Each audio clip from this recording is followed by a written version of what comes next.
দরজার বাহিরে সিজান ভুঁইয়া দীর্ঘশ্বাস ছাড়লেন। মনে এক অন্যরকম প্রশান্তি অনুভব করলেন। মামা তুমি তবে আসবে? আমার জন্য চকলেট আনবে না? ওটা আনতে আমাদের অনেক চকলেট কিনে দেয়।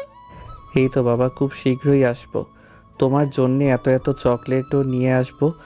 দেখবে তোমার উষা আন্টির থেকেও অনেক বেশি, একদম এত এত চকলেট আনবো। দুই হাত ছাড়িয়ে সাগর চকলেটের পরিমাণ বুঝাচ্ছে তার একমাত্র ভাগিনা মাহিদকে। মাহিদের বয়স 2.5 বছর। আমার উঠা মামনি অনেক ভালো, আমালে অনেক আদর তোরে। তুমি তো আমাদের আদর তোলো না, তুমি পচা। আমার উঠা মামনি বেচ বেচ, আমার উঠা মামনি বেচ। করি বাবা, অনেক আদর করি তোমাকে। আগে দেশে আসি, তারপর দেখবে। মাম্মা, চাগো মাম্মা পচা, চাগো মাম্মা পচা, আমার উঠা আনতে বেচ। গালিব পাশে বসে হাসতে হাসতে শেষ। গালিব হাত নেড়ে মাহিদকে ইশারা দিয়ে বলে, হে লিটল পামকিন, অবশ্যই তোমার ওছা আন্টি বেস্ট। তোমার ছাগল মামা তো। এতটুকু বলেই পাশে বসে থাকা সাগরের দিকে এক পলক তাকায় গালিব। সাগর রাগী চোখে তাকিয়ে আছে দেখে বলে, না না, মানে তোমার ছাগল মামা তো পচা, খুব পচা, তাই না জুনিয়র? হ্যাঁ হ্যাঁ, তুমিও বলো মাম্মা। বলেই মাহিদ ফোনটা রেখে বিছানা থেকে নেমে পড়ে, চলে যায় খেলা করতে। শামিন ব্যাগ গুছাচ্ছিল। কালকেই তাদের ফ্লাইট, বাংলাদেশে ফিরতে হবে। যদিও কেউ জানে না। সাগর গালিবের উদ্দেশ্যে বলে, দেখলি, জুনিয়রের মাথাটাও শেষ করে দিল। বেশ করেছে, ঠিকই বলেছো। সাগর, তুই কি এবছর দেশে আসবি? বছর তো শেষের পথে। হ্যাঁ আপু, দেখি আগামী বছর হয়তো আসতে পারি। সাবধানে যেও, সতর্ক থেকো। মাহিদকে নিয়ে আগে কি আমাদের বাড়িতে যাবে? দেখি যেতেও পারি, উষার জিনিসপত্র দিতে হবে। সাগরের রাগ হলো প্রচুর। সবাই তার সামনে ইচ্ছা করেই উষা উষা করে। সে খুব ভালো করেই বুঝে কেন করে এমন। সাগর সবেমাত্র বাসায় এসে ফ্রেশ হলো। এর মধ্যেই নেহালের কল। কেমন আছিস? ফুপি ফুপা কেমন আছে? আলহামদুলিল্লাহ ভালো। তোমাদের কি খবর সেটা বলো। গালিব কই? আছি আলহামদুলিল্লাহ। গর্ধবটা এখানেই। ভাইয়া কেমন আছে? ভাবির কি অবস্থা? আর কয়দিন? বেশি না, 10 তারিখের কথা বলেছে ডক্টর। এখন দেখা যাক। ভাবির অবস্থা খুব একটা ভালো না, শরীর অনেক দুর্বল। এই সময় এমন হয়ই। বাসায় গিয়েছিলি? আরিশা ওখানে আছে? আমরা তো কালকে চলে আসছি। ভাবিকে তো বাসায় একাই রেখে গিয়েছিলাম, তাই আমরা কেউই থাকিনি। নেহাল শোন আমার কথা, এছাড়া লাউড স্পিকার দে। হ্যাঁ গালিব, শুনছি বলো। তাও এভাবে চেঁচিয়ে কানের পোকা মারিস না। ওর আর কাজ কি? পারেই তো খালি চিল্লাপাল্লা করতে। কথাটা বলেই ফোনটা গালিবের হাতে দিয়ে কিচেনের উদ্দেশ্যে বের হয় সাগর। আপাতত পেট শান্তি করতে হবে, কিন্তু কিছু একটা মনে পড়তেই আবার দাঁড়িয়ে যায়। নেহাল, অকালে যে নিজের বোনের কপাল পোড়ালি, এমন একটার সাথে বিয়ে দিলি বোনটাকে, ছি কি আর বলবো। এভাবে না পেঁচিয়ে সোজাসুজি বল। তোর ভাইটা যে গে, এটা কি তুই জানিস? সাগর নিজের পায়ের স্লিপার খুলে গালিবের দিকে ছুঁড়ে মারে আর বলে, সাইকো, আসলেই তোর মাথায় সমস্যা আছে শালা, নয়তো এ ধরনের কথা কে বলে? নেহাল হাসতে থাকে। ভাই রে ভাই, এ বেটার কত ক্লাস করায়, অলরেডি 5 মিনিট ওভার। ধুরবাল, ভাল লাগে না। স্টেডিয়ামের বাচ্চা একটা ইয়াং স্যার হতো, তাহলে না হয় মনকে বুঝ দিতাম। এই টাকলা স্টেডিয়ামকে আর কত নেওয়া যাচ্ছে না। ঠিক বলছিস দোস্ত। প্রিয়তা, বেটাকে বাইরে খেতে দে। মুরগিকে দেখিস না, ঘরের বাইরে চাল দিয়ে পরে ডাকে, আয় তি তি তি তি তি। বেটাকে এইভাবেই ডাকতে হবে। শালি, আস্তে কথা বল, তোর গলা এমনিতেই বাস, পরে দেখা যাবে আবার দাঁড় করিয়ে রাখবে। শোন উষা, বালসাল আর ভাল লাগে না। এখন থেকে আমি বায়োলজি ক্লাস মিস দেব। একেবারে জামাইয়ের থেকেই প্র্যাকটিক্যালি শিখে নেব। কথাটা বলেই প্রিয়তা লাজুক হেসে 2 হাত দিয়ে মুখ ঢেকে ফেলে। তুই এত নষ্ট কেন ভাই? মাইয়া মানুষ এত নষ্ট হয় কেমনে? আমাদের ফ্রেন্ড সার্কেলে তোর মতো নষ্ট মাইয়া একটাও নাই, আর উষার মতো ইনোসেন্টও নাই। প্রিয়তা সাথে সাথে কপাল কুঁচকে বলে, তারা তুই কি বলি? উষা ইনোসেন্ট? মানুষ চিনি না। উষাকে যে যতটা ইনোসেন্ট ভাবিস ততটা ইনোসেন্ট সে না। উষা প্রিয়তার কাঁধে একটা চাপড় দিয়ে বলে, বুঝলি তানহা, সঙ্গ দোষে লোহা ভাসে, আর বয়সের দোষও তো একটু আছে নাকি, এতটা ভুলাভালা না। এই তিনজন বসে বসে কি ফুসুর ফাসুর করছো? এই দাঁড়াও দাঁড়াও, তোষা এই বেয়াদবদের সঙ্গ ত্যাগ করো। জানো তো সঙ্গ দোষে লোহা ভাসে। তোমার বাবা চাচাদেরকে কি আমি তোমার মেসেজটা পাঠিয়ে দিব? দেখলি বেটা কেমনে দেখে ফেললো। একে তো 10 মিনিট ওভার, এখন আবার লেকচার দিবে, পড়া পারলেও আবার দাঁড় করিয়ে রাখবে। এর মাথায় এমনি এমনি টাক পড়ে স্টেডিয়াম তৈরি হয়নি। উষা স্যারের দিকে তাকিয়ে একদম আলাভোলা বাচ্চার মতো মুখ করে নিষ্পাপ একটা চাহনি দিয়ে বলল, না স্যার, আমরা কথা বলছিলাম না। আপনি যেই টপিকের আগে যে টপিক বুঝালেন ওইটা প্রিয়তা বুঝতে পারেনি, সেটাই ক্লিয়ার করছিলাম। তো না বুঝলে আমাকে বলবে না? আমি ক্লাসে থাকতে তোমাকে বলতে হবে কেন? ফাইজলামো করো আমার সাথে? স্যারের ফোন বেজে উঠল। ক্লাসরুমে ফোন চালানো নিষেধ, কিন্তু স্যারের তার বইয়ের ভয়ে সেই নিষিদ্ধতা অমান্য করতে হয়। পকেট হাতড়িয়ে ফোন বের করে দেখলেন আজিজুল হকের ওয়াইফ কল করেছেন। এই কল যদি না ধরে তাহলে তার কপালে শনি আছে। আজিজুল হক তৎক্ষণাৎ সামনের দিকে তাকিয়ে বললেন, এই বসো, তোমরা বসো, অলরেডি 12 মিনিট ওভার। বলেই হনহন করে বেরিয়ে গেলেন। এদিকে 3 বান্ধবী গলা ফাটিয়ে হাসতে লাগলো, যা ক্লাসের অন্যান্য মেয়েরা পর্যবেক্ষণ করছে। কেউ বা তাদের সাথেই স্যারকে নিয়ে হেসে লুটোপুটি খাচ্ছে। স্যারের বউ আস্ত একটা খাটাস। ও হ্যাঁ, প্রিয়তা আর তানহা উষার বেস্ট ফ্রেন্ড সেই ছোট্টকাল থেকেই। আরেকটা বেস্ট ফ্রেন্ড ছিল মেহেদি। এই একটাই ছেলে ফ্রেন্ড উষার। শামিন বাংলাদেশে এসেছে। সিজান ভুঁইয়া আর নাহিদ ভুঁইয়ার সাথে কথাও হয়েছে। উষার সাথেও কথা হয়েছে আগামীকালই। বাবার বাসায় আসবে বলে, এদিকে মাহিদ উষা মামুনি যাবে বলে পাগল হয়ে যাচ্ছে। তাই কোনো মতে রাতটা পার করবে জামাইয়ের বাসায়। এসব নিয়েই আলোচনা হয়েছিল রাতে খাবার টেবিলে। কাল রাত 3টা পর্যন্ত ভাই বোন মিলে ব্যাডমিন্টন খেলেছে। আজকে অবশ্য আরিশা নেই মামার বাসায়। আজ রাতে সাদাফ আর উষা বের হবে বাইক নিয়ে। উষা বাইক চালাতে ভালোবাসে। রাফিদ আর আরাফ শিখেছিল বাইক চালানো। আরাফকে জ্বালিয়ে মেরেছে একটা বাইক কিনে দিতে। তাদের 4 ভাইয়েরই বাইক চালানো হয়, তাই উষাও তাদের সাথে পাল্লা দিয়ে বাইক কিনে। পুরো একদিন না খেয়েছিল, যেন বাপ চাচা বাইক কিনে দিতে রাজি হয়। আর দিনের বেলা বাইক চালাতে পারবে না বলে চুপি চুপি রাতের বেলা বের হয় বাইক রাইডে। রাত 1টা, সাদাফ আর উষা বাইক নিয়ে বের হয়েছে, তাও লুকিয়ে। দারোয়ান চাচাকে কত হংকিপংকি যে বুঝিয়েছে তারা। ঢাকা শহরে শীত না পড়লেও এই রাতের বেলা ঠিকই শীত লাগতো, তাই শীতের জ্যাকেট পরেই বেরিয়েছে। সাদাফ তাকালো একবার উষার পানে। বেবি, আজকে তোর বাইকটা বের না করলে হতো না? আমারটা চালাতি, আমি পিছনে বসতাম। উফ বেবস, প্লিজ ভয় পাস না। সুন্দর করে কয়েকটা ছবি তুলে দিবি, স্টোরি দিব আর ভিডিও করে দেব, এতেই এনাফ, বুঝেছিস? যদি তা না করিস তাহলে কিন্তু আরিশাকে বলে দিব তুই যে আমার বেস্টুকে জ্বালিয়ে মারিস।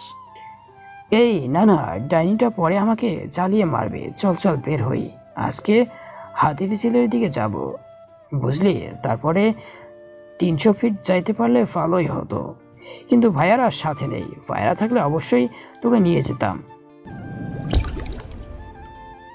বুঝলি গালিব, আমি যে বললাম উষার 18 বছর হলে দেশে যাব, কিন্তু আমি তো ওর বার্থডেট জানি না, কিভাবে বুঝবো? বাড়িতে তো কাউকে আজ করতে পারবো না। কেন উষাকে কল করে আক্স করে নে, তাহলেই তো হয়। সাগর বিরক্তিতে কপাল কুঁচকে ফেলে। রাগী দৃষ্টি নিক্ষেপ করে গালিবের পানে। কণ্ঠে সবসময়ের থেকে গম্ভীর ভাব ফুটিয়ে বলে, পাগল তুই? উষাকে আমি কল করব? 2 দিনও কল রিসিভ করেছিল, আমি ওর ভয়েস শোনার সাথে সাথেই কেটে দেই। আর সেখানে আজকে কল করে জানবো কবে তার বার্থডে। পাগল। তাহলে নিহালকে কল করে আক্স কর, বলে দিবে। তোর মনে হয় নেহাল বলবে? বলবে না কেন? গালিব নিজেও বিস্ময়ে তাকিয়ে প্রশ্নটা করে। কিছুক্ষণ চুপ থেকে আবার বলে, ঠিক আছে, খারাপ কাজ আমিও নাই, তোর সাথে নিহাল থাকবে কেন? সাগর রাগী দৃষ্টিতে তাকিয়ে আছে গালিবের দিকে। ভাব দেখো, যেন কাঁচা চিবিয়ে খেয়ে ফেলবে। শালা ওষার ফেসবুক আইডি নেই, তোর সাথে অ্যাডও নাই ও। আকস্মিক সাগরের মুখটা উজ্জ্বল হয়ে উঠল। ফেসবুক আইডি আছে বাট অ্যাড নেই। তবে আমাকে আইডি খুলে রিকোয়েস্ট পাঠিয়েছিল 4-5 মাস আগে, আমি অ্যাকসেপ্ট করিনি। এখনই অ্যাকসেপ্ট করছি আর অ্যাবাউট থেকে দেখে নিব বার্থডেটা। তাই কর বলে চলে আসলাম। রাগে আমার ভিতরে ফেটে যাচ্ছে। কেন বলতে গেলাম আইডির কথা, এখন তো জেনে যাবে। 2 মিনিটও অতিবাহিত হয়নি, আকস্মিক সাগর চিৎকার করে ওঠে। গালিব, কি হয়েছে? উষা রিকোয়েস্ট ক্যান্সেল করে দিছে। কথাটা গালিবের কর্ণকুহর হতেই গালিব ঘর কাঁপিয়ে হাসতে লাগলো। গালিবের এই হাসির শব্দ যেন সাগরের ভিতরে আগুন জ্বালিয়ে দিল। তো তুই ভাব দেখি অ্যাকসেপ্ট করবি না ঝুলিয়ে রাখবি, আর ওসব ঝুলে ঝুলে থাকবে। দেখ এখন বাংলাদেশে 3টা বাজে, এখন রিকোয়েস্ট দে আর সকালে ওসে অ্যাকসেপ্ট করে নিবে, সিম্পল। আমি নিজে ওকে রিকোয়েস্ট দিব? সমস্যা কি এতে? প্রয়োজন তো তোর, ওসার তো আর না। সাগর নিশ্চুপ, সে কি করবে ভেবে পাচ্ছে না। মেয়েটা যদি এটাকে পজিটিভলি কিছু ভেবে বসে তখন? নিজের মনের সাথে যুদ্ধ করে তারপর রিকোয়েস্টটা পাঠায় সাগর। সাগরকে অবাক করে দিয়ে 5 মিনিটের মধ্যেই রিকোয়েস্ট অ্যাকসেপ্ট। সাগর হতবিহ্বল হয়ে দাঁড়িয়ে আছে। এত রাতে মেয়েটা জেগে আছে। এত রাত জেগে সে কি করছে? উষার রিকোয়েস্ট অ্যাকসেপ্ট করেছে শুনে গালিব সাগরকে হাত টেনে ধরে সোফাতে বসায়, অতঃপর নিজেও বসে পড়ে সাগরের পাশে। মেসেজ দে ওকে যে এত রাতে অনলাইনে কি করছো। যা খুশি তা করুক, আমি কেন জিজ্ঞাসা করব? আজব। তোর বউ না মানিস বোন তো, আক্স কর, তার আগে টাইমলাইনে যা। উষার টাইমলাইনে গিয়ে সাগর হতভম্ব হয়ে যায়। কতগুলো হাইলাইট, বাপরে! তার উপরে স্টোরিও শেয়ার করা। স্ক্রল করতে থাকে। টাইমলাইনের প্রথমে যে শেয়ার পোস্ট সামনে আসে সেখানে উষার ক্যাপশন লিখেছে, হোয়াই ইজ মাই 5'9"? উষার শেয়ার করা ভিডিওটা এমন যেখানে উচ্চতার ভিত্তিতে পার্টনার সিলেক্ট করা। যেমন মেয়ের উচ্চতা 5 ফুট 1 ইঞ্চি হলে ছেলের উচ্চতা হবে 5 ফুট 5 ইঞ্চি। তো উষার উচ্চতা যেহেতু 5 ফুট 4 ইঞ্চি, তাহলে উষার পার্টনারের উচ্চতা হবে 5 ফুট 9 ইঞ্চি।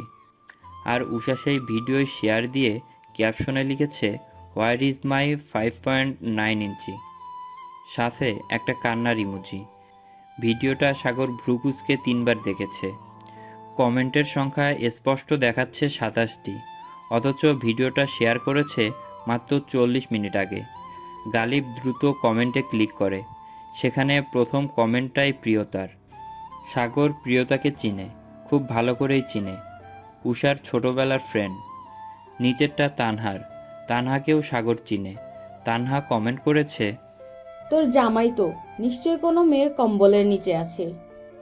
কমেন্টটা দেখেই সাগরের কুঁচকানো ভ্রুটা আরও কুঁচকে যায়। রাগের পাল্লাটা বেড়ে আবারও ভারী হয়। প্রথমে প্রিয়তার কমেন্টের রিপ্লাইগুলো দেখার জন্য ক্লিক করে।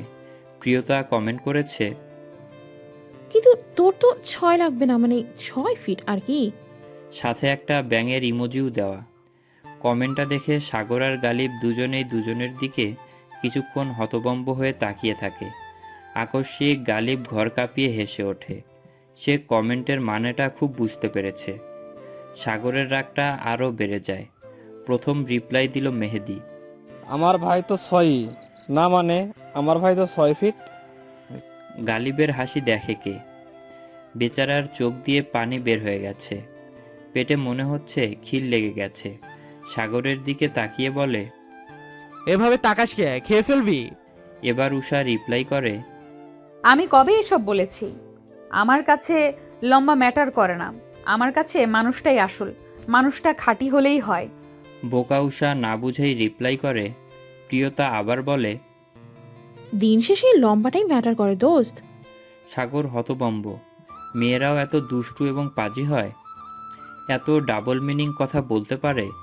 গালিবের অবস্থা দেখে কে? উষাদের মেসেঞ্জার গ্রুপে কোনো এক বিষয় নিয়ে হয়তো কথা হয়েছে। সেই কথার উত্তরেই উষা টেক্সট করে, শালি, দুর্বল জায়গায় হাত দিস কেন? প্রিয়তা এবার এতটুকুই ক্রপ করে কমেন্টে দিয়ে বলে, বেবি তুমি যে এত দুর্বল আগে জানা ছিল না। অবশেষে তানহা কমেন্টের শেষে রিপ্লাই করে, মাইয়া মানুষ কেমনে এত নষ্ট মাইন্ডের হয় ভাই? তুই এত নষ্ট কেমনে দোস্ত? গালিব সাগরের কাঁধে হাত রেখে বলে, দোস্ত এই প্রিয়তা মেয়েটা একদম জোস, একদম আমি টাইপ। সাগর এবার তানহার করা মেসেজটার রিপ্লাই অপশনে যায়, যেটাতে একটা অ্যাংরি রিয়াক্ট দিয়ে রিপ্লাই করছে তার নিজের ছোট ভাই রাফিদ। আমার ভাই মোটেও এমন না।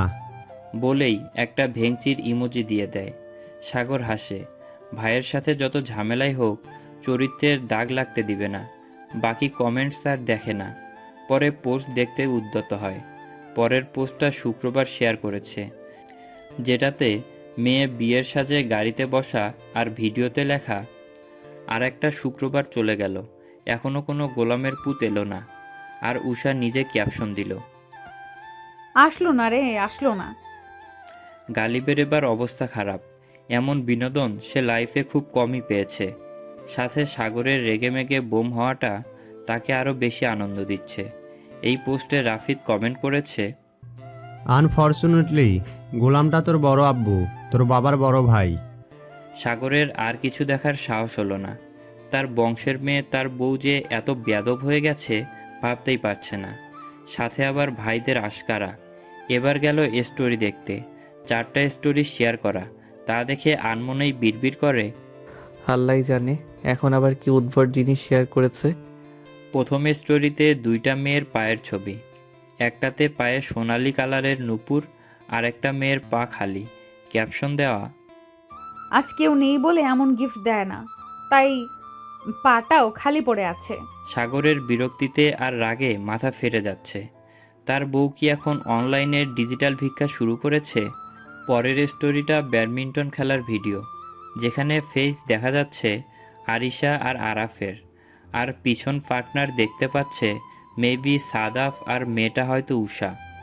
5 বছরে এই প্রথম সাগর উষাকে দেখল, তাও পেছন থেকে। মেয়েটা অনেক লম্বা হয়েছে।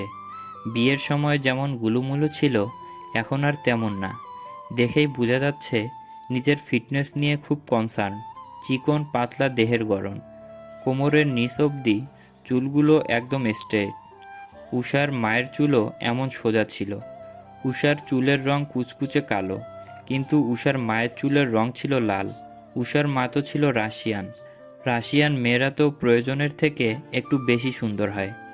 উষার চুলে একটা গাঢ় খয়েরি রঙের বউ ব্রান্ড দিয়ে বাঁধা, যার কারণে আরও বেশি মোহনীয় লাগছে চুলগুলো।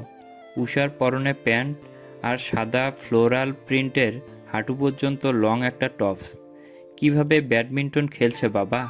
মেয়েটা এটাতেও মারাত্মক পারদর্শী মনে হচ্ছে। গালিব খুব আগ্রহ নিয়ে পুরো ভিডিওটা দেখল। দেখলি মেয়েটা কি সুন্দর ব্যাডমিন্টন খেলে, এক একটা শট দেখেছিস ওর? সাগর নির্বিকার থেকেই বলল, তো এসব এখন সব মেয়েরাই পারে, এত খুশি হওয়ার কি আছে? পরের স্টোরিটা দেখে সাগর নিজেও হতভম্ব। একটা ব্ল্যাক কালার বাইকে ঠেস দিয়ে দাঁড়ানো উষা। পরনে তার ব্ল্যাক প্যান্ট আর উপরে ব্ল্যাক জ্যাকেট, মাথায় হেলমেট এবং এক হাত বাইকে ঠেকিয়ে দাঁড়িয়ে আছে। পাশে সাদাফ দাঁড়ানো, সাদাফেরও ফুল ব্ল্যাক। মাথার হেলমেটটা খুলে কোমরে ঠেকিয়ে এক হাত দিয়ে ধরে রেখেছে, আর এক হাত উষার কাঁধে। টাইম দেখা যাচ্ছে 2:19। এত রাতে এই দুইজন বাইক রাইড করে? সাগর আশ্চর্যের সপ্তম আকাশে পৌঁছে গেছে।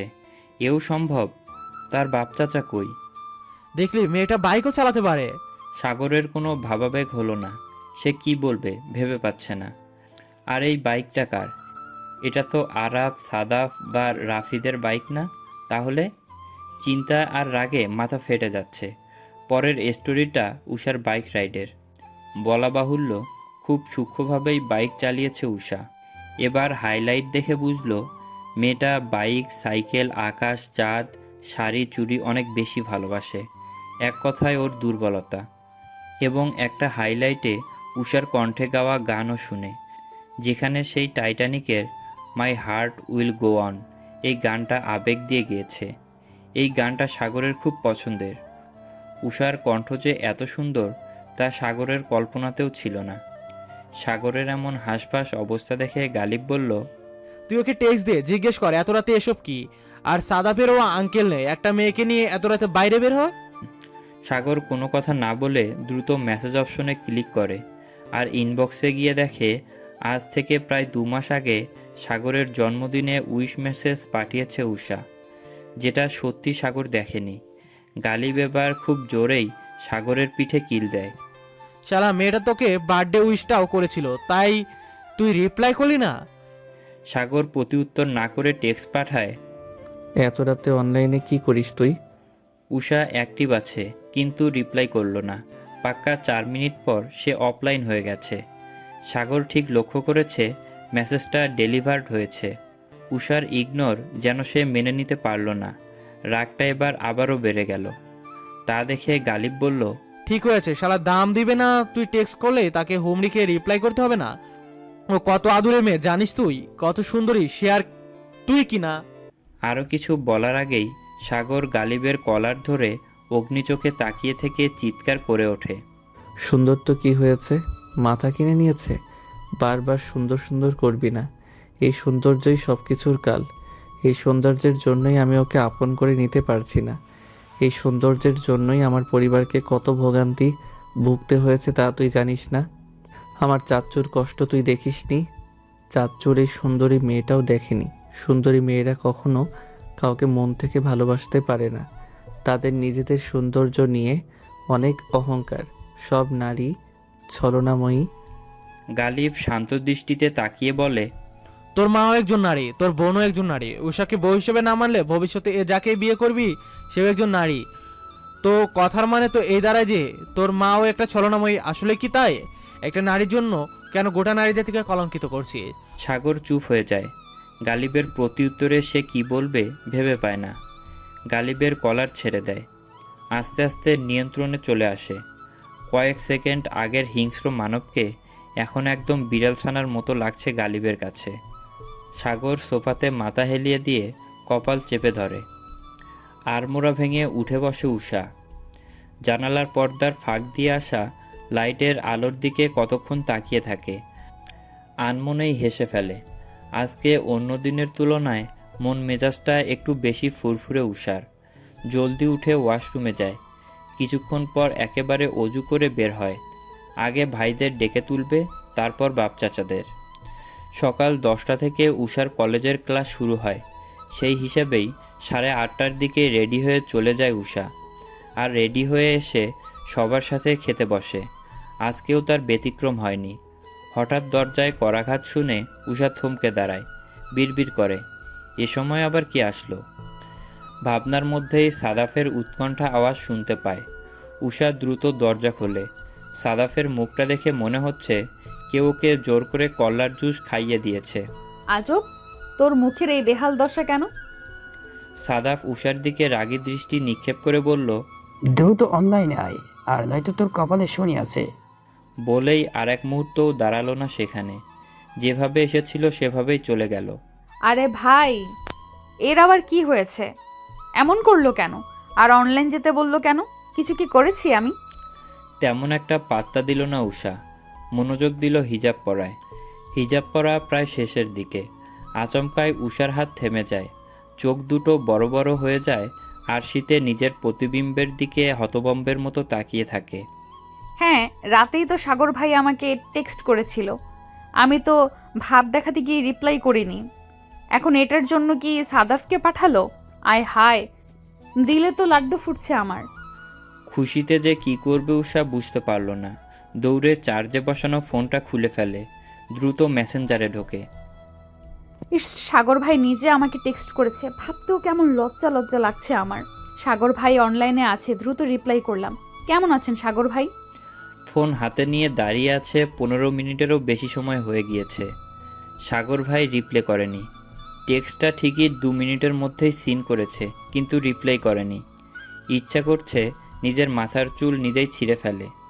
কি দরকার ছিল বান্ধবীদের কথা শোনার, সাদাফের কথা শোনার? এখন এত ভাব দেখাতে গিয়ে সে আর রিপ্লাই করছে না। উষার মনের সুখ সুখ ভাবটা কখনই গায়েব হয়ে গেছে। বড় আম্মু ডেকে গিয়েছে, খেতে হবে। খাওয়ার টেবিলে অন্তত সাদাফের থেকে জানা যাবে কি হয়েছিল বা কি বলেছিল। না, আজকে সাদাফটাও খেতে আসলো না। কেমনটা লাগে? মুখ ভোতা করেই খাবার শেষ করে উষা, অতপর ছুট লাগায় কলেজের উদ্দেশ্যে।